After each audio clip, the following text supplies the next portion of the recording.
students are preparing for government exams, be it SSC, CGL और UPSC, banking, तो ऐसी क्या चीज़ है जो हमें बाकी स्टूडेंट से मतलब थोड़ा डिफरेंट बना सकते हैं कि हम क्लियर कर पाएँ? मैं अपने स्टूडेंट्स को भी हमेशा यही चीज़ बोलता हूँ कि सबसे इम्पॉर्टेंट है सर कि एग्ज़ाम की नीड को समझना कि हम किस एग्ज़ाम को क्रैक कर रहे हैं।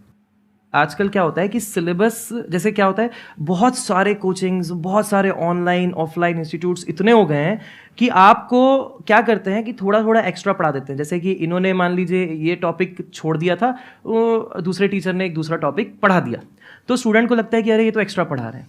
लेकिन आजकल क्या हो रहा है कि इस तरीके से क्या हो रहा है, एग्जाम क्लियर नहीं हो पा रहे हैं because there is information overdose. आपको एग्जाम की नीड को समझ के पिन पॉइंटेड स्टडी करनी है जो काम की। बिकॉज मैं आपको एक चीज बताता हूं कि एक एक व्यक्ति को एक एक सब्जेक्ट के एक एक टॉपिक में पीएचडी करने में 7 साल लग जाते हैं। जैसे हम लोग जब आईआईटी बॉम्बे में थे तो वहां पे हमारी एक सीनियर थी जो पीएचडी कर रही थी। वो पीएचडी अपनी कंप्लीट की है 8 ईयर्स में।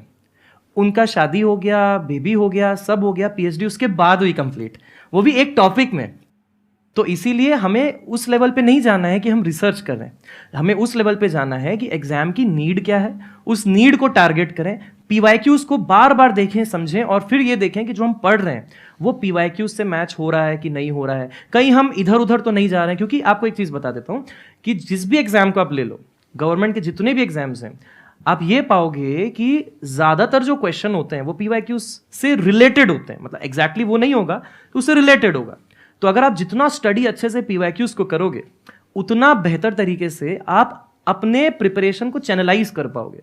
अदरवाइज दिक्कत ये हो जाएगी कि इधर उधर की चीजें जब करने में जाते हैं तो टाइम वेस्ट भी होता है और उसका रिसोर्स मटेरियल फिर खोजेंगे, फिर उसमें फिर टेस्ट वेस्ट देंगे, तो वो सब क्या करेगा, वो रैंक नहीं जनरेट कर पाएगा, वो वेस्टेज ऑफ टाइम है।